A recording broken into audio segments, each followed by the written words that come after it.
Back now for the final segment of Fantasy Fest 2025.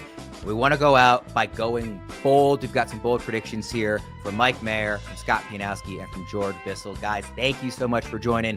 Because we've got 4 of us on here, we're going to jump right in and see if we can get through as much as possible. Also, I do just want to remind everybody on the super chats, if you're sending them in, if we finish this segment and don't have time to get to all of them, Mayer and I are going to stick around. We will answer all of your questions. So if you want a question answered that you have not had the chance to ask yet, and you throw it in there as a super chat, it will get answered even if we go long. That is a guarantee from us. But guys, let's dive right in here on the bold predictions. George, I'll start with you. Who's the first guy you want to talk about?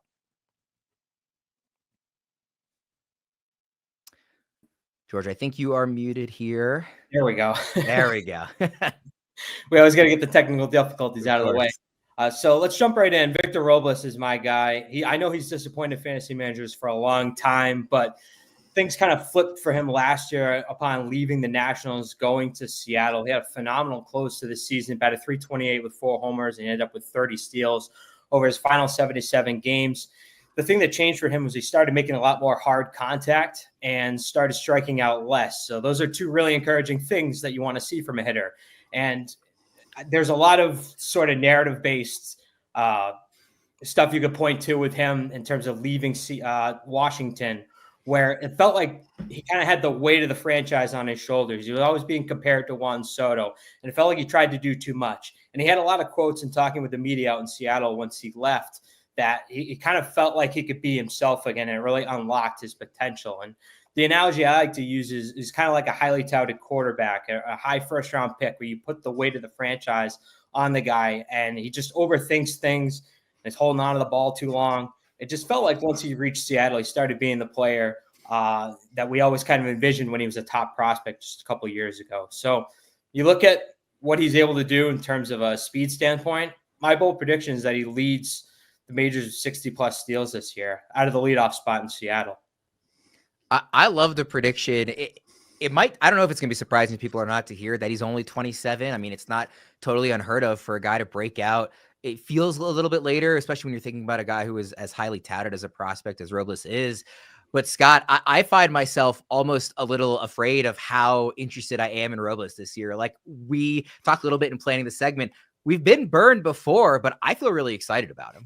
Yeah, I am too. And yeah, I love the point that the change of scenery sometimes is the right thing, the right mix for a player to get going. He's still, 27 and 28 years old for Robles. Will bat leadoff. They made an investment in him. He didn't get a huge extension, but they did give him a contract extension. I'm not sure if the stolen bases will hold up, though, because my bold prediction guy is going to lead the NL in stolen bases, and then we can get to that whenever you want. But Robles, look, I know people get nervous about the park. It is the best place to pitch. It's the worst place to hit.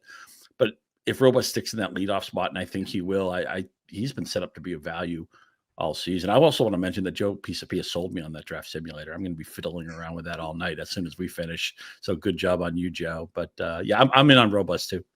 We love to hear that. Good job on Joe, and great job to the producers and the editing team. For sure. Oh, the graphics are great on that. Very, super layout on that. So top notch. A ton of prep from that team going into everything behind the scenes for this whole day. So again, shouts to them for everything that's gone into it here. Mayer, on Robles, he's somebody we've talked about a little bit on the cycle. Is he somebody that, I mean, again, the ADP not prohibitive. He's somebody that you are targeting later in your drafts this year, and to what degree are you a believer in what we saw in the second half last year? Yeah, I'm 100% targeting him. I'm banking on the stolen bases picking or keeping up, because that's why I'm taking him, because I know I'm not going to get a ton of power out of him, and I know that the batting average can be a little inconsistent. Let's hope he continues to make that hard contact. What Scott mentioned is kind of what worried me going to Seattle in the first place, is that it's not typically a great ballpark for hitters, but for whatever reason, going to Seattle unlocked everything for him. And so it's burned us in the past before. I already have a couple of Víctor Robles shares. ADP 214. I'm comfortable taking them a round or two before that to try and lock in the steals, especially because sometimes I find myself just really needing steals. And when you get that late in draft and you're targeting a category, I know I'm probably gonna have to give up a little bit of power, but maybe you can still get 8, 9, 10 home runs out of Víctor Robles if everything falls right. I actually already go ahead. Keep in mind too that he didn't just steal 34 bases last year. He was only caught twice. I mean, this is a guy who could basically, and we know it's so easy to steal bases with the rule changes they've made. If Víctor Robles wants second base, it's his. Do you, Scott, have an expectation on the kind of range you expect to see his batting average at? Because obviously you can't steal if you're not on base, and that was such a huge key to this. Like, the speed's always been there, but do you think that I mean, it was 307 last year, 299 the year before. The OBP was over 380 the last 2 years. I mean, it kind of feels like he's going to be on base enough to take advantage of that speed, right? I just think a maturing of approach. I don't see any reason. I realize his batting average has bounced all over the place, and the career average is only 247. But with the experience level that he's at, I don't see why he can't hit 255 or 260, which is totally fine in today's game.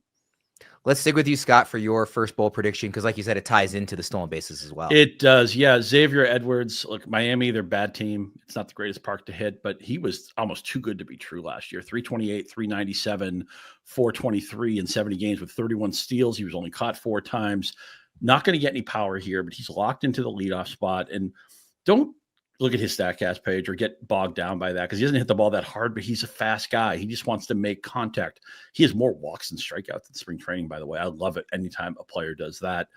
And I think there's a thing called the Jonathan VR effect. A couple times he was on bad teams and they'd let him bat first or second, just basically say, look, run whenever you want. We have to sell something to the fans. We have to try to be an exciting team.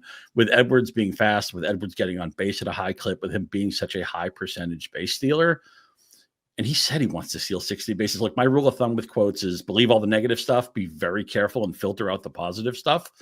But I don't see any reason why Edwards couldn't steal 60 bases. And again, on a bad team, I think sometimes there's a little bit of a YOLO effect with stealing second base. Xavier Edwards, shortstop, is deep, of course. He could have drafted probably as utility middle, but I think he's been a draft bargain all spring.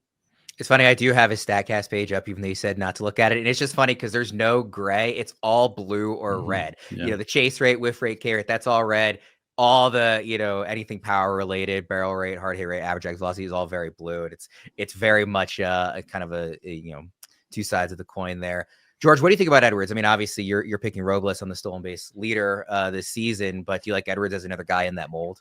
Absolutely. I agree with Scott on this one. You're not rostering either Edwards or Robles for their over-the-fence power. You look at Edwards, high contact guy, and he's actually had a little bit of pop in spring training at a 2-homer game recently. And there was actually an interesting story from MLB.com this offseason where he started a new offseason training program. He'd been dealing with sort of a shoulder issue since 2022 when he suffered a shoulder impingement. So I think that was really interesting that he had some comments about his shoulder starting to feel a lot better than it had in recent years. So maybe that unlocks things a little bit more for him at the plate, starts driving the ball a little bit harder. Obviously, it's only going to be really gap power than the occasional pulled homer. But yeah, absolutely. I think, like Scott said, the Marlins don't have a lot to lose, and they're going to give him every opportunity to run. He's going to have a constant green light on the base path. So I can absolutely envision that scenario playing out. There's a bit of a gap between Edwards and Robles in terms of where they are on ECR, on FantasyPros, and their ADP. Mayer, at cost, do you have a preference between these two guys? That's exactly what I was going to say, is that we talked about Robles and ADP of 214, and kind of knowing at that point in the draft, you're going to have to give up a category. Xavier Edwards' ADP is 139, and that starts getting a little too early where I want to give up give up that category, give up that power. He did have maybe the quietest 328 batting average season of all time last year. I don't recall him having that high of a batting average. So you're at least probably going to get a pretty good batting average floor, and then a real ton of stolen bases. But once we start creeping into that ADP, like top 150, then I start getting a little bit more uncomfortable about kind of sacrificing a category that early. I think it comes down to those are totally reasonable concerns. And maybe there's been enough helium that Edwards has started to creep into an area that people are concerned about drafting a player who won't fill every category. And I think what might be the tiebreaker for people, and you can decide, listener, how you feel about this, is he hit 313 in the minors with a 385 OBP. So that supports maybe not hitting 321 in the majors, but just being a plus average guy. And if you believe in that profile, if you believe in those skills translating, and, again, is he going to do what he did last year? Probably not. That slash line, it probably represents the high end of his range. But where Robles, I'm hoping he doesn't hurt my average. I'm going to draft Edwards proactively because I think he could win the batting title. Mayer, I know you have been itching to talk about your bold prediction ever since you and Scott were tweeting back and forth at each other about Mike Trout just a couple of days ago. So you can go ahead and dive in here. Oh yeah, so I picked this one. It's the kind of bold prediction where 5 years ago it would not be a bold prediction. I would probably just been booed off the show for even claiming this was a bold prediction. But I think Mike Trout's going to hit more than 40 home runs and play more than 130 games. I know Scott's going to have some strong feelings about that. For a bonus, I think he's going to hit above 280. ADP is right around 100. And so like if you think at like ADP, obviously it's like 40 spots, but do I want Xavier Edwards at 140 or Mike Trout at 100? I'd rather swing for the fences and take Mike Trout because, like we said before, his ceiling is no longer the best player in baseball, but his ceiling is a top 2-round player if we get 130 games out of him, which he's done not very much recently. He has hit 40 home runs once in the last 5 years, and he only played 119 games that season. So I think as long as he can stay on the field, I think they're trying to find ways to keep him on the field. I'm not a huge believer in the move from center field to right field being, a life-altering move for him to keep him on the field. They should probably, as Scott, I know has said before, should probably just make him a DH at this point. I know he was running more in April last year. I'm guessing he's probably not going to run a ton this year because their emphasis is just going to be like, look, just stay on the field, man. Just stay healthy and stay on the field and give us 130 plus games, 40 home runs, bat 280, sell some tickets. I do think this Angels team, they've been really bad for a really long time, kind of like amazingly bad despite having Trout and Ohtani. I do think they could be a little bit better than people expect this year if things go their way. I still don't love the overall roster, but if he can stay healthy, I think they can at least stay somewhat relevant for the first half of the year and, kind of make it worth it to keep Trout in the lineup and keep producing for your fantasy team. I'll throw it to Scott in a second. George, I want to ask you, to me, like the boldest part of that prediction from Mayer isn't even necessarily the 40 home runs or the batting average. It's just the fact that he said 130 games healthy, right? Right. I think that's sort of the baseline you have to look at with Trout from an injury management standpoint, because it's going to be a maintenance thing more than anything. Like, is he going to be able to hold up and play multiple games a week? Like, that's the big question. And my general rule of thought is you never bet against Hall of Fame talents. And I think considering where Trout's going in draft, you're not paying up for the full boat 40 homer production. So I think it's actually ends up being a pretty good value where he is. And look, I think if he plays 120 games, he's probably living up to that draft day cost. So yeah, it's a risk. And I don't totally trust the Angels to manage the situation properly, but we'll see. You're not trusting the Angels? Come on. How can you possibly say something like that? Scott, I know that, obviously you're going to agree on the injury risk side of things because that's just very apparent with Trout. When he's on the field, how do you view him as a fantasy asset at this point? Yeah, that's not the easiest thing for me to reconcile. Even though the power was outstanding last year, he only hit 220. He hit 263 the previous season. We had seen his stolen bases totally disappear until last year. Ron Washington is a very proactive base running coach. He'll tell you the outfield is incredibly hard, but he likes his guys to run. And that's maybe why we want Luis Rengifo and some other people there. I really wish they had added Jorge Soler to lock up the DH spot. Mike mentioned, the idea maybe Trout's better as a DH. And it blows my mind that not only do the Angels never make the playoffs during the Ohtani and Trout era, they never had a winning season. Now, baseball is a big roster sport. It's not like basketball, say, where if you have two superstars, you're pretty much in the playoffs. But still, that blows my mind. It's just one of these things that the trend line for the injuries is it's 4 years in a row. He's in age 33 season now. I just worry that the cheese may have gone bad. Now, when would I draft Trout? I'd have to be in the league where maybe 12 teams, probably the last spot I'd consider. I think it's a totally fine move. You're in one of these smaller leagues, 8 or 10 team league where the replacement value is so high, a Trout injury isn't going to cripple you. You can get to the waiver wire and get somebody useful, where maybe in a 14 or 15 team league, I'd be nervous that if Trout goes down, I've lost a major piece of my offense. So your league's waiver habits or what's on the wire may decide if you're on the fence about Trout, but because he's been hurt so much, it's no fun being the person voting him down here. I feel like I'm telling you there's no Santa Claus and Christmas has been canceled, because he was the signature player in baseball for several years. And it's just been frustrating to see him tied to a losing organization. What has he played? 3 playoff games in his career for the signature player in baseball. As long as he's going to walk into the Hall of Fame eventually. That it's no fun to say I'm not drafting Trout this year, but unless the circumstances were perfect, and just in every one of my leagues, somebody just seems to look at him optimistically, maybe a round or two before I'm willing to be that guy. So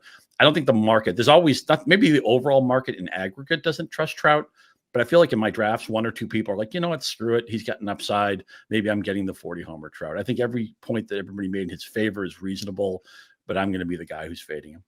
And, you said 4 years. It's been 4 years because of the injuries. It's been 5 years that he hasn't played that many games. Now, 2020, not his fault. It's because of COVID, but just another year of we're not seeing the 130 game, just his body kind of hold up to the toll that can take on him. So, having to go back to 2019 for the last time he played 130 games, like I said, certainly makes that part of it pretty bold on Mayer's end. George, I don't think I asked, but at what point would you be interested in drafting Trout this year? Yeah, I have him right around the top 30 range. So that's probably a 130 range. I think overall would be kind of the point. I could see it in the borderline top 100 pick in some leagues, but I have more towards the 125, 130 range in my rankings. Before we get to our other bold predictions, I want to announce the winner of the Chris Sale jersey giveaway. It is Hardy Har Har 72. The winning comment, Chris Sale is his GOAT. Please get in touch with us at mailbag@fantasypros.com with your mailing address and proof of your subscription to the Fantasy Pros MLB YouTube channel. We will get that shipped out to you. Again, the winner is Hardy Har Har 72. And again, get in touch with us at mailbag@fantasypros.com with your mailing address and proof of your subscription to our YouTube channel. Congratulations. All right, we've got a couple of more bold predictions here. George, who's the other guy you want to talk about? Yeah, so I want to talk about Max Meyer from the Miami Marlins. Just a couple years ago, he's one of the top pitching prospects in baseball. Obviously had Tommy John, came back last year and just got absolutely crushed. A lot of that was due to his four-seam fastball, just locating it and was getting hit in the zone a lot. So what's interesting to me about him, and this prediction looked a lot bolder a couple of weeks ago before he started tearing things up in spring training. He's looked outstanding this spring. The velocity's been up. I think he actually finishes as a top 40 fantasy starter this year. The reason I think that is because he added a couple new things to his arsenal, added a brand new sweeper to complement the slider, which has always been his best pitch. So that helps the effectiveness of his four-seamer as well, so it doesn't get hit as hard. And I think Miami is going to stress leaning on his changeup a little bit more, especially the left-handed batters. That's something that could help him as well. So those are just a couple of things that I really like from Max Meyer. He's been averaging close to 96 miles an hour on his fastball this spring. So that's a little bit of a velocity bump as well. And I think just Miami overhauling their entire pitching apparatus, it really gives him a shot at success. And like I said, he was one of the top pitching prospects in baseball a couple of years ago. A lot of people thought he had one of the best sliders in baseball. So the ceiling's there, and I think this might be the year he finally makes the leap. Scott, is this somebody that you're interested in targeting in your drafts? Well, I'd say George makes such a compelling case. I think as soon as we get off, I'm going to see where I have Meyer ranked and consider moving him up. We're just like Robles. Robles did something last year, but it's a post-type sleeper case, right? Rookies come up. Sometimes we're a little bit too excited about them. Maybe we were too excited about Jackson Holiday last year. They struggle. We get frustrated. And then these guys sometimes hit their mid-20s, late 20s, and that's when they figure it out. And obviously with pitchers, there's so many moving parts. They change pitching coaches. They move on the rubber. Their arsenal is always getting tweaked. They move to a full windup. They move to a pitching from the stretch, whatever it is. Different catchers, sometimes a different organization. So everybody in fantasy is going to say, okay, I have my ace, I have my number two, the middle of my lineup. Then you're going to be looking at who can smash their ADP. All you're thinking about where Meyer is going to be drafted is there plausible upside here? Is this a player who could be an exciting player? Is this somebody who could maybe beat their ADP by 100 slots? George talked about a top 40 pitcher possibly here for Meyer, and good environment. It's a team a lot of people just ignore for fantasy. I think it's really important to understand the non-contending teams. What are they doing? Because sometimes people just ignore them in mixed leagues because they focus on the signature teams. The bottom line is this: I'm sold on the plausible upside, and that means Max Meyer is a great flyer to take in the second half of your draft. Mayer, what do you think? Yeah, so I listened to George make his case. I also listened to Lance Brosdowski earlier in the show make a pretty strong case for Max Meyer. And when Lance talks pitchers, I do a lot of listening because he really knows what he's talking about. And he also, like George mentioned, the infrastructure change in Miami. And Max Meyer is someone I've been high on for a number of years. I've rostered him in Dynasty for a while, been waiting for that breakout for a while. But he's also someone who he got drafted and he was up in the majors almost immediately. Like literally like that year, people were like, he could probably close this year. I'm like, he was just drafted. And by the following year, he was up in AAA, and we were already talking about him being, a really exciting pitcher in baseball. And then, he got hurt, the kind of wheels that came off. But I do still think he's really talented. I'm very excited about the infrastructure change in Miami. And ADP 371, aka free. And if you can take a late round flyer on a pitcher like that, who, we've seen first round pedigree. We've seen pitchers kind of, especially coming back from Tommy John, take a year or two to figure it out and get everything back. And we can see the pitch development. I think he's an exciting sleeper pick. We've got one more bold prediction here. Scott, who do you want to talk about? This is no fun. I already talked down Mike Trout earlier. Now I'm going to talk down Shohei Ohtani, but really the Los Angeles Dodgers, the best team in baseball, the deepest roster in baseball. I've never seen a team so assured of being in the playoffs in the middle of March. Part of that is the expanded playoffs, of course. And I just think this is going to be a load management team. It's interesting. Barry Bonds was talking about maybe Ohtani shouldn't pitch anymore. And I think that's actually a really good idea. Do people remember how often he was hurt with the Angels?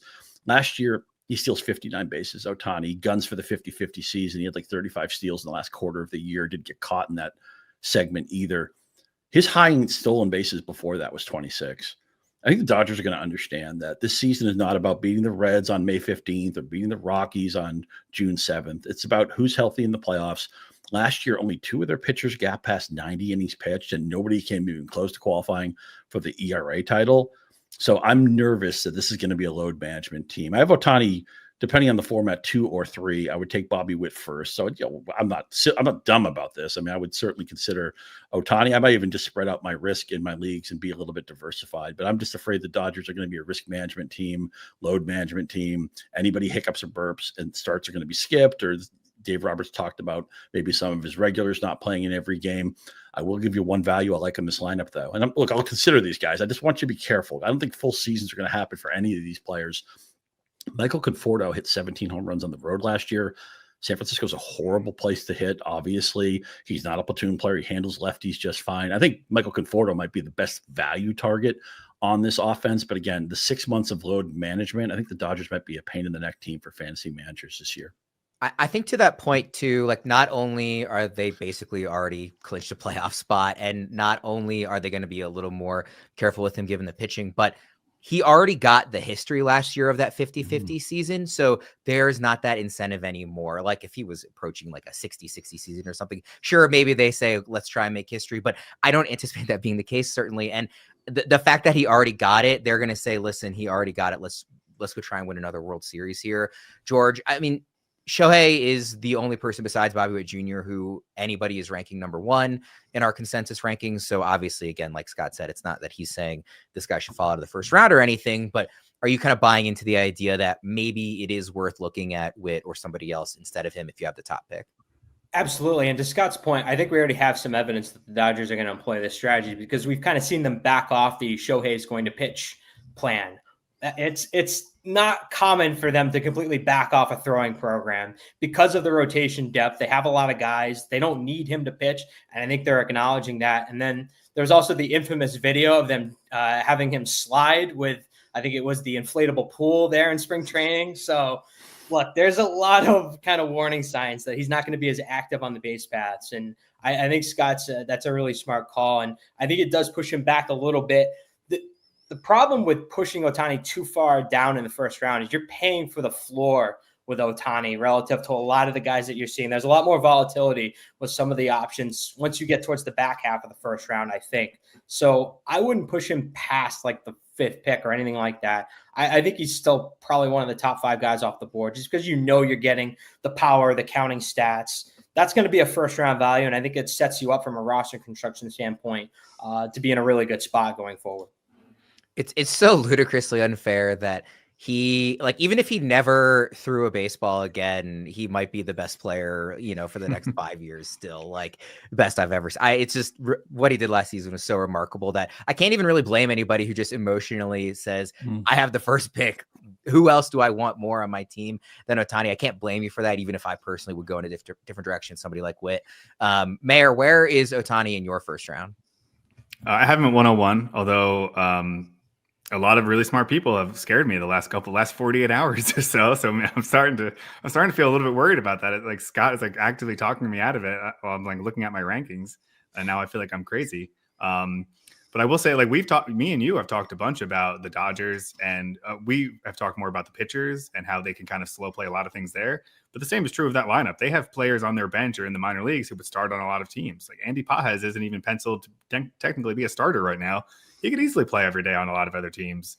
And so I do think there's some interesting, considerations there that this team, they could win 115 games, or they could just take their, foot off the pedal and still cruise through 100 wins. And so at that point, I do think it's feasible that, we see them pull back a little bit on Ohtani. It's kind of crazy that they're pulling back on the pitching, because there was some talk that last year that he could be ready to pitch by the playoffs. And now here we are several months later, and they're still like, no, like, we'll take it slow. We're going to shut down the pitching for a while.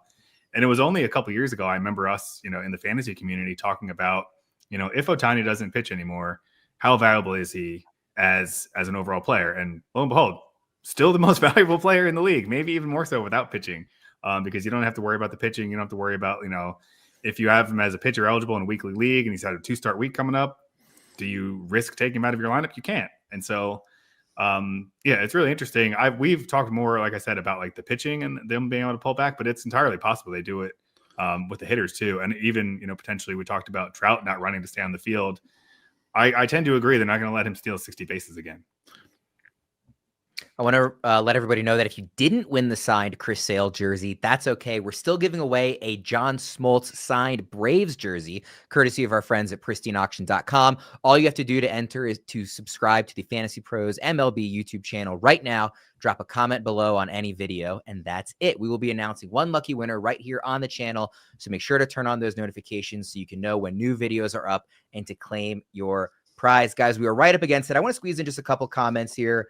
Folks have been asking. We've been talking a little bit about the first round, so I'll throw this one up here. What if Gunnar falls to 9 due to some of this injury concern? Is anybody largely concerned about some of the stuff we've seen? He has started to swing a bat and taking grounders a bit for the Orioles here in the last day or two, so maybe some of that concern waning. George, what do you think about Gunnar if he falls to that point? I'm not that concerned. I think we've seen Jackson Holiday get some reps at shortstop. That's just as a break glass in case of emergency. Maybe he gets a couple games in there to start the season. It doesn't sound like the Orioles are too concerned. So, no, I'm not pushing it back out of the first round just yet. Where are you taking Gunnar, Scott?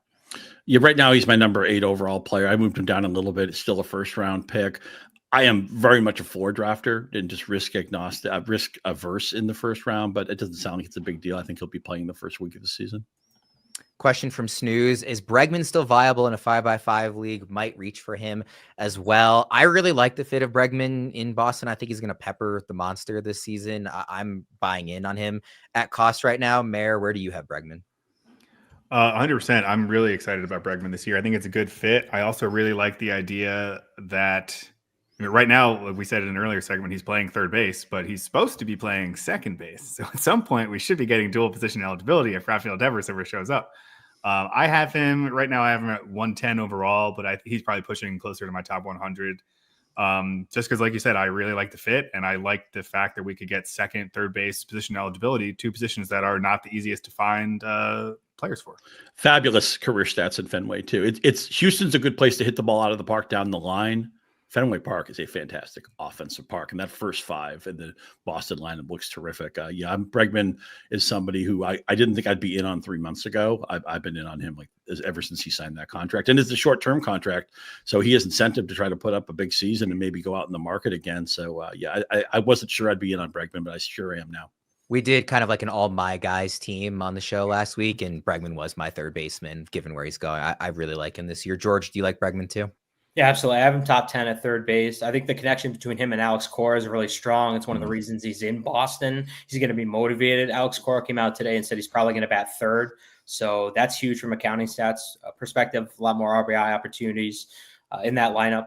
And like Scott said, it's a great ballpark for right-handed power with his approach, pull heavy. So, yeah, I think he's been a 25 homer baseline kind of guy. I think he probably could push 30 this year. Let's do one final question here before getting out of here. Which guys are you drafting the most at any point in the draft? It can be somebody you're taking a lot early, somebody you're taking a lot late. We'll go around for each of you. Just give me 1 or 2 players that you guys really have had on the most of your team so far. Maher, we'll start with you. Well, the cheating answer is Mike Trout.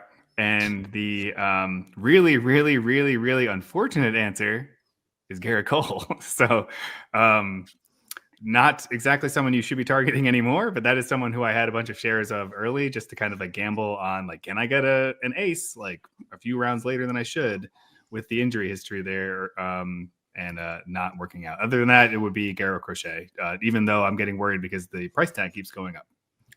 Scott, who is the player or players that you have on the most teams? Yeah, I'll give you 3 quick ones. I believe in Mark Vientos. I know the average may be a little bit sketchy, but he's in the middle of a loaded Mets lineup around all the other pieces we like. I think he's an easy 30, 100 guy and still a decent value. I always like to get a closer who could lead the league in saves, but won't be priced as such. I believed in what Ryan Walker was doing late last season in San Francisco. I think he has a long leash and kind of the B to B plus closer price. I think he could be in that first tier by the end of the season. Talked about getting out of San Francisco with Conforto, and he's certainly somebody I've been gobbling up. How about Thairo Estrada, who was a good player in San Francisco for 2 years, hurt last season. Now he goes to Colorado. I think he's mispriced. I think he's going to be 15-15 with decent counting stats. I know the lineup isn't what it used to be, and the humidor has muted some of the offense in Colorado, but I'm seeing Estrada still go outside round 20. I think that's an absolute bargain. I've been scooping it up. George, how about you? So the guy who was talked about in the last segment, Matt Shaw, I think the oblique issue kind of suppressed his price. I think he's, based on the prospect, what he's done in the minor leagues, I think he's a 20 homer, 20 steal threat right out of the gate. He's going to play every day at third base for the Cubs. I think he's a massive value in fantasy leagues right now. Gavin Williams is the other guy who stands out to me just because the understanding what he did to get to the point he is this spring is kind of difficult. Like he basically had to change what he was doing to get more vertical movement on his fastball, which it's complicated, but basically he's throwing harder and his fastball is tougher to hit. And it's probably going to lead to a breakout season for him. Another guy like Max Meyer, who was a former top pitching prospect, kind of didn't succeed right away, but now is finally making adjustments. And it maybe leads to a breakout season for him. The other guy is Walker Buehler, just because I think the guy we saw in the playoffs has actually showed up this spring. Some of the stuff has matched what he was doing in the postseason. That was kind of the big question for him. So he's kind of a later round guy. I've been ending up with a lot of drafts. We will go ahead and wrap up there.